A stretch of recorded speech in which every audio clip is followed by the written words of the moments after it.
The Bloodline drama continues. Seth Rollins beats Bronson Reed, and honestly, I think we got tricked into watching Crown Jewel for the second year in a row. But this is the Dangerous Jobbers podcast. Here we People have been asking me, why, Eddie, why? I'm better than you. My eyes are red. I was in the back smoking a joint with Van Dam. You know it.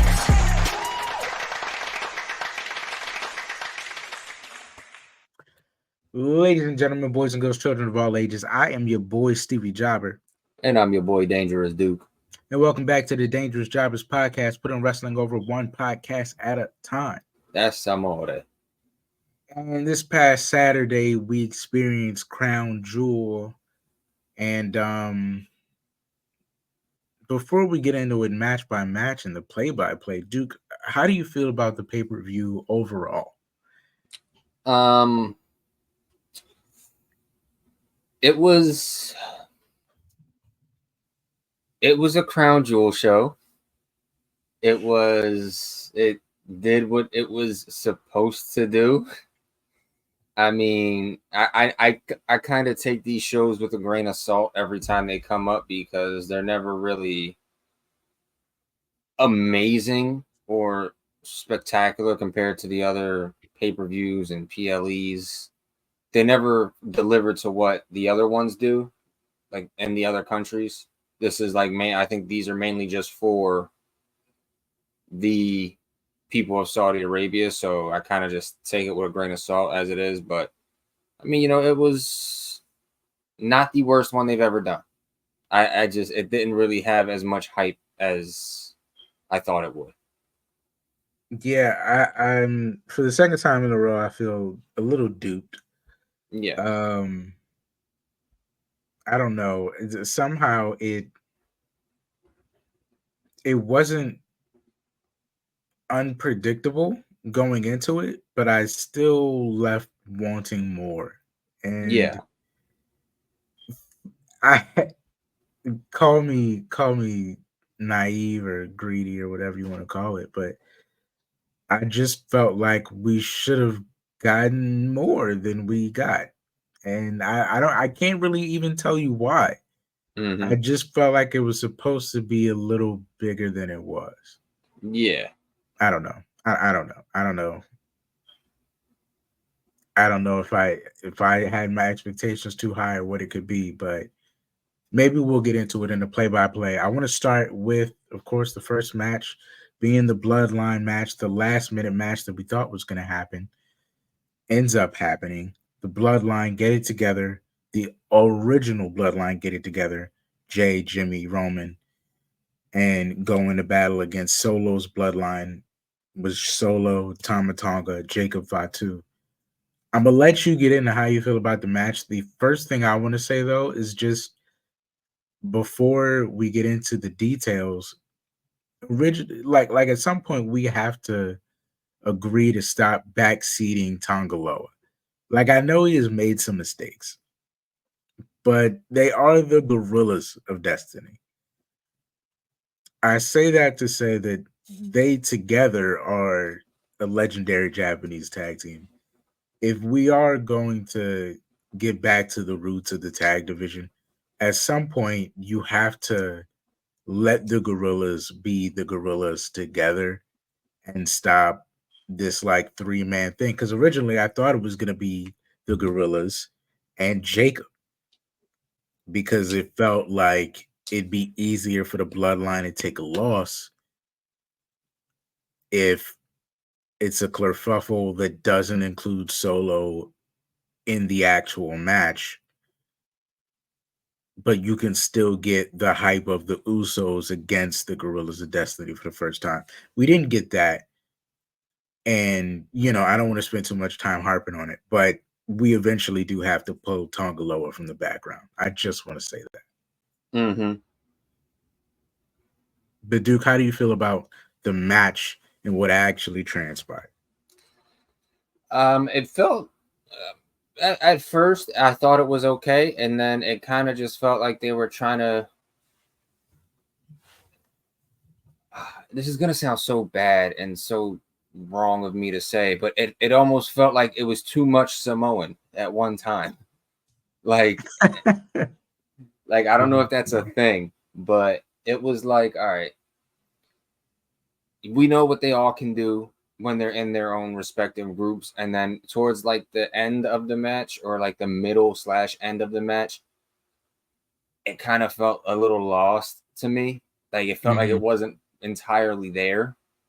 Like especially around this time that Sammy came out, it felt like there was so much confusion. Like, all right, what spot is where? What are we doing? What's this? It just felt like a little like they were trying to do too much, and they ended up doing not enough. So it felt kind of rushed towards the end. All right, I'll play devil's advocate here, because I'm sure a lot of people would agree with you. What if this was by design? Which is, I can understand. Like, I get that too, but if that was the case and it was supposed to be this way, it was a terrible way to go about it. You think so? I thought it kind of told the lying issue. Like, of course, Sami Zayn was still needed, but it gave precedent to the bigger issue at hand. Yeah, but you also didn't really need the. I don't think you needed that incidental or the accidental kick to.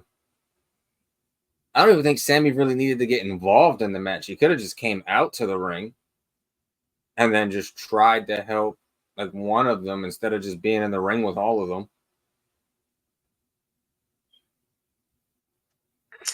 He could have, but it's crown jewel. We ain't seen Sammy all night. He been the saving grace of crown jewel for the past 2 years.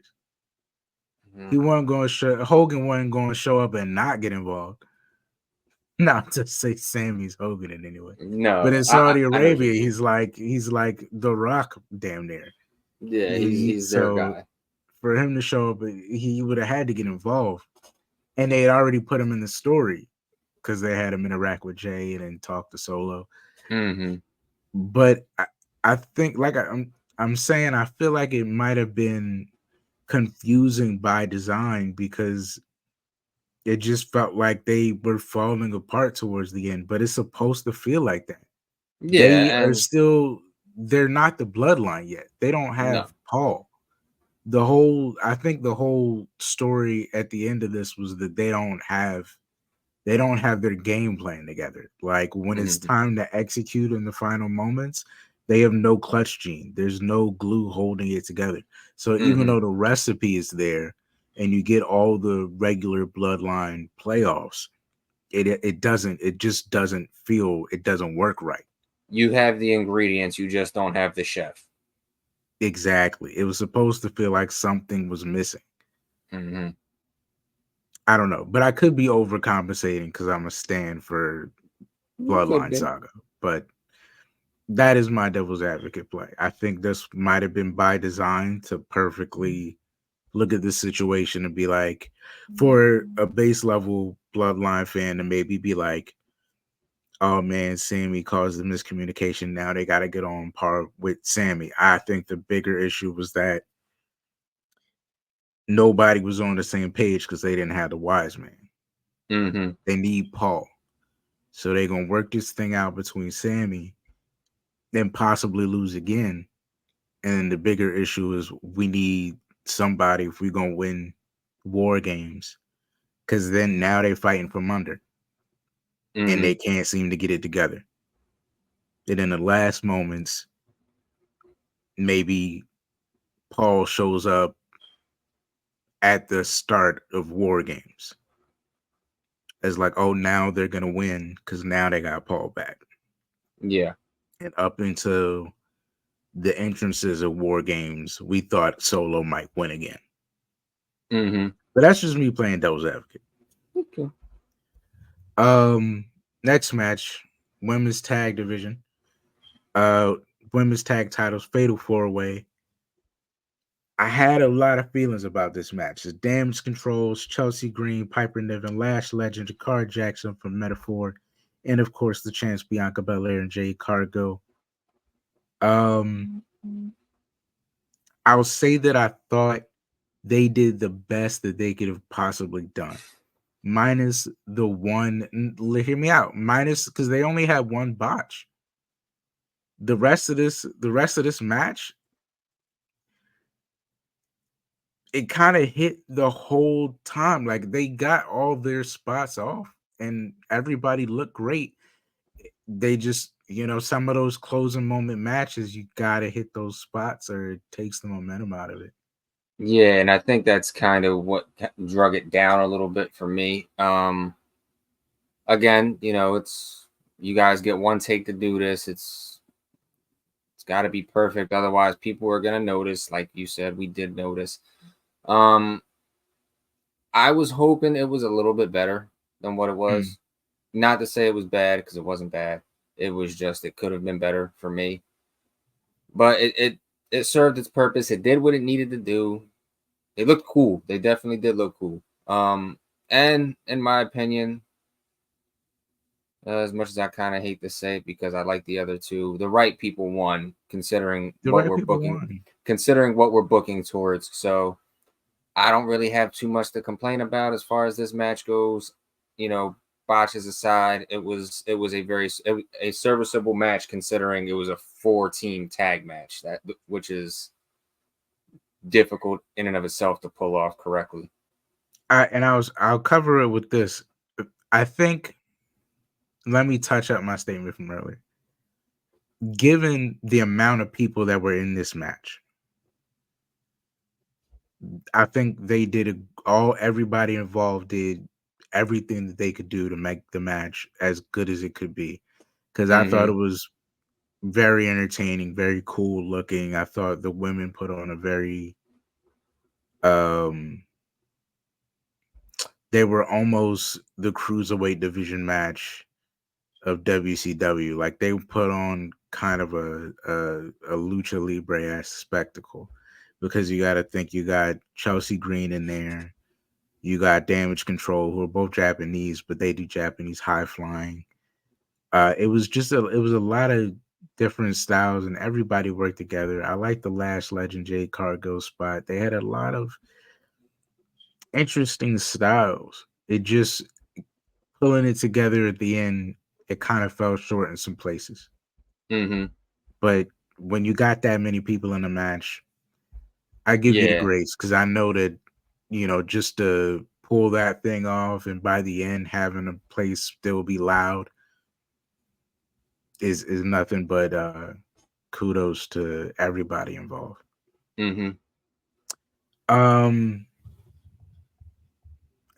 I'll be honest with you, considering some of the other matches, that might be close to match of the night for me. Moving on, Bronson Reed versus Seth Rollins. What we have here is an interesting case for me. Okay. How do you feel about who won, how they won, what happened after they won?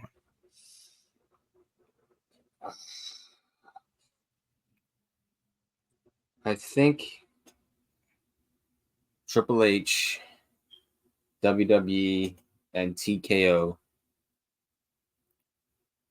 love their top guys, and they're going to make sure their top guys don't lose necessarily.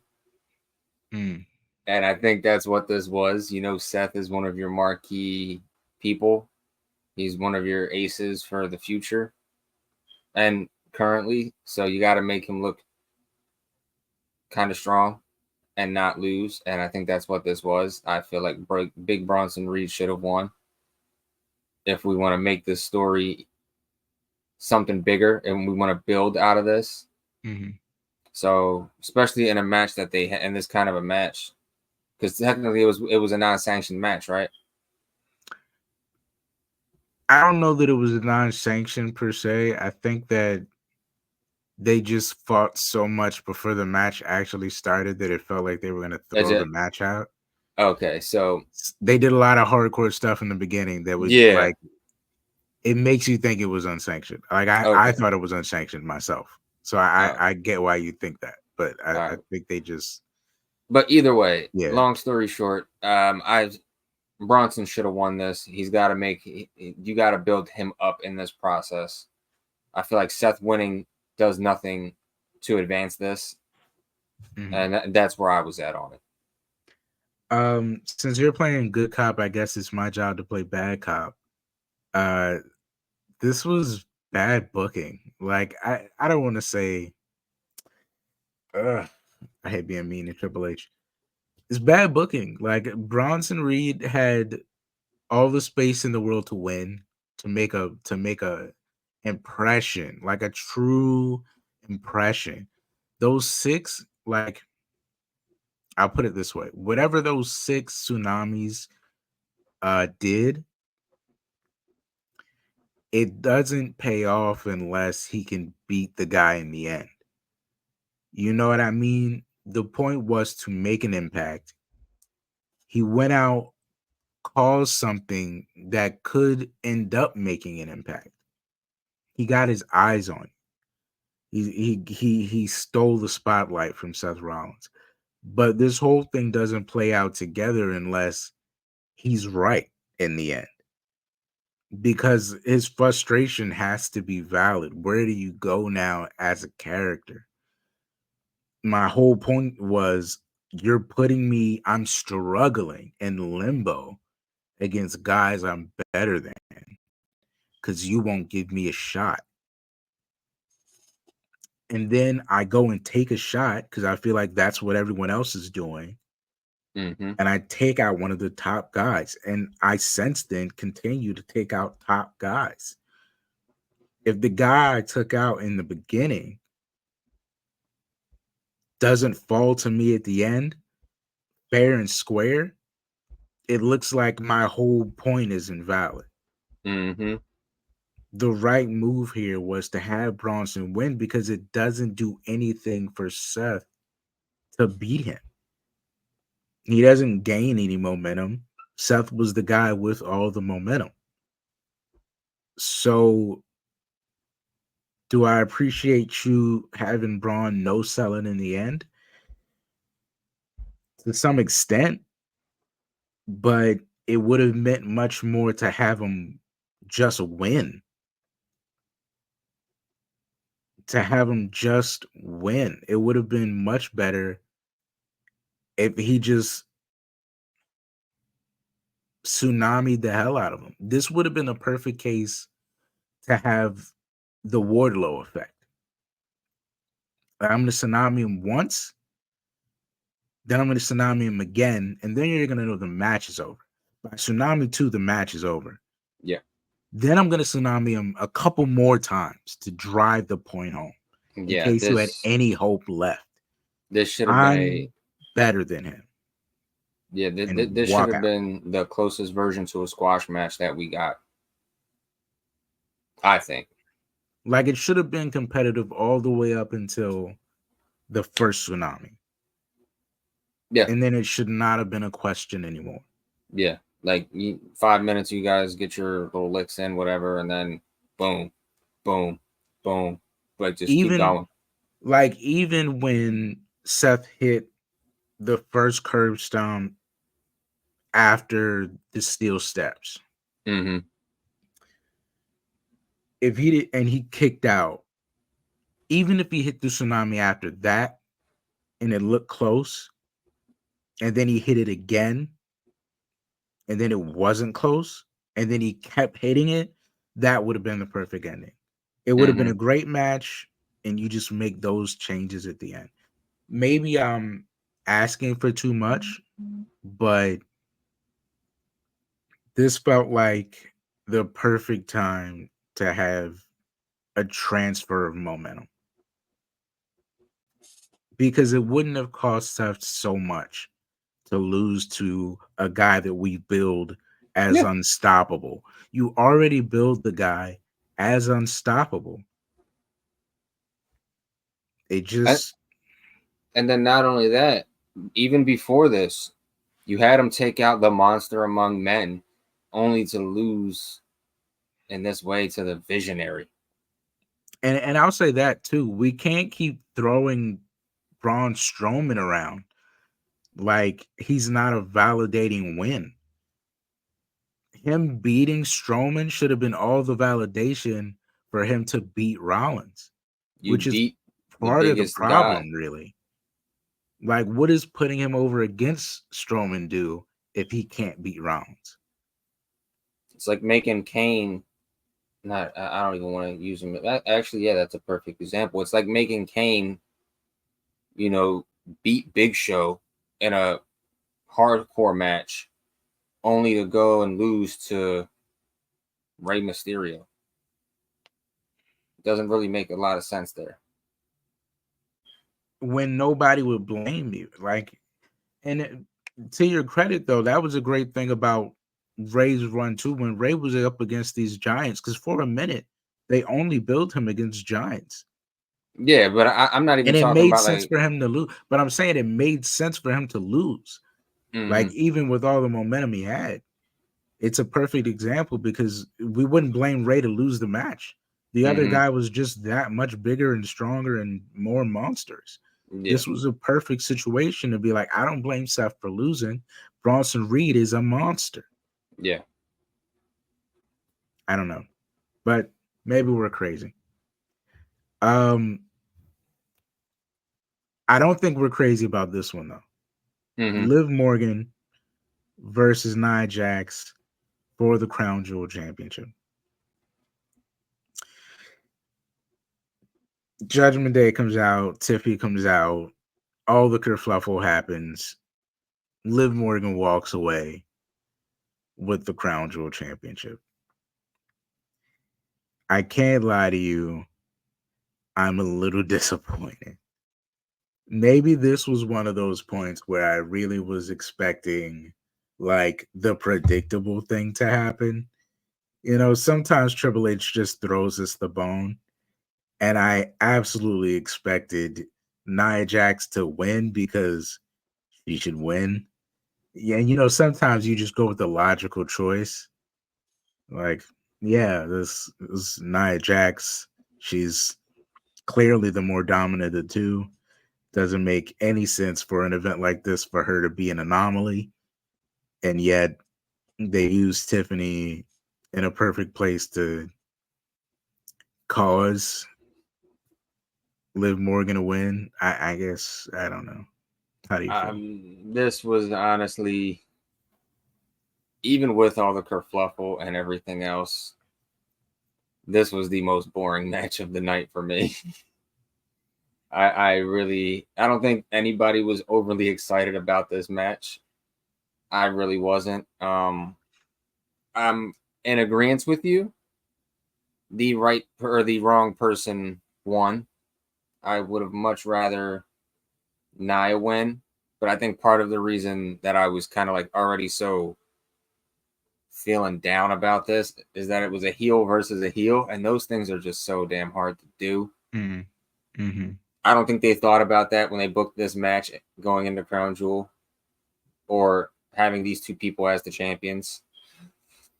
But yeah, this was like the bathroom break for me. No offense to either one of the women involved. Liv, congratulations. I love you. Congratulations, I guess. Nia, I'm sorry. This was one of the few times I was on your side. You should have won. And yeah, I was a little disappointed. Yeah. I don't know. Tiffy, get your head out the briefcase. Do some. Seriously, man. What is with these Money in the Bank people being so open about the briefcase? Back in the days, man, people used to do this thing right. I just don't understand the obsession with putting it front and center all the time. It's so weird to me. It works so much better when it was like something you forgot about. Take a page out of Priesty's book. Priest, Edge, Dolph, anybody that did it right in the beginning. Punk.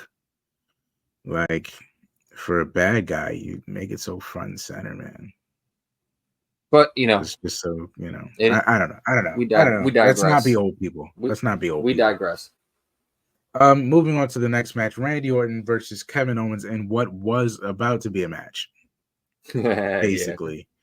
This ended up being what I thought Seth Rollins and Bronson Reed was going to turn into. Right idea, wrong time of the show.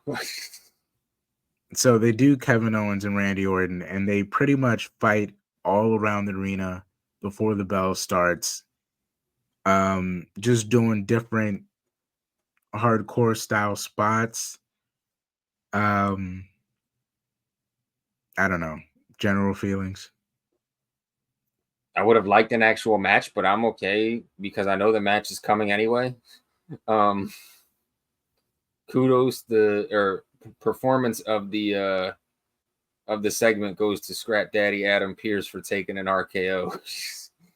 I love that too. That was hilarious. He took it very well for somebody who's not an active talent.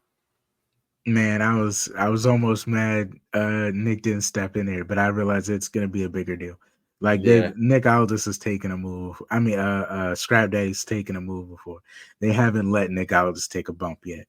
Yeah. So they might be saving that for like a big thing. I was gonna say, I feel like this is the second RKO he's taken since he's been it might on be. TV. I know he's taken a couple moves, so it was like, all right, he's liable to get touched. Yeah. But it was I knew eventually somebody had to eat one. Mm-hmm. But they did what they could. I would have liked an actual match myself, but in a way, I guess I'm thankful that they held off on the match. Maybe, yeah, maybe War Games. You know, maybe they'll have maybe that'll be the unsanctioned match that we're looking for. One of them's got to do it. Mm-hmm.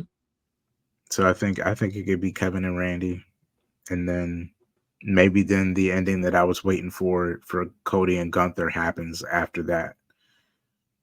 And this was just a delay because they didn't actually have the match. Mm-hmm. It was all right though. You know, for what it was. How do you feel about the United States title match? LA Knight, Carmelo Hayes, Andrade. Putting on, I think, second to last. Yeah. Was LA Knight. One of the shorter matches of the night in the co-main spot, if you would call it. And this was, to me, the prime example of doing more with less. Mm-hmm. And I mean that in the sense of they had one of the shorter matches of the night, but it didn't feel like it for a minute. It felt like because of all the movement back and forth. And I think that was mainly just because of Melo and Andrade being able to move like that. Yeah. Like LA Knight can do it if he needs to, but those two are just your guys right there who can run around the ring and not stop. Yeah. I enjoyed it. It was, for as short as it was, I liked it. I think they did great with what they were given, and that ending where he does the whole tilt-a-whirl thing and then it gets spun into the double BFT. I think that was a nice little spot. I've never seen that before. So that's always cool when you can see something that's never been done before. Yeah, I have negatives and positives. Positive, I thought everybody did a great job. Negative, I did feel like they were using LA Knight to kind of give credit to Andrade and Carmelo. And it did just kind of make me feel bad that one of them wasn't selling as much of him as in merch, because that's the only reason he still got the belt. Is that like? Look, I'm not. Right? They elevated LA Knight in that match, but only because. But that's what you're supposed because of to the merch do. set. You gotta go with the guy that sells the merch, and that is LA Knight. So unfortunately, I was again negative. I was making it a thing to Triple H. You gotta choose one of these guys eventually. And this clearly was not the time, because what it comes down to is Crown Jewel will tell you is money. And look, I just want to say big credit to Carmelo and Andrade this maybe was match of the night,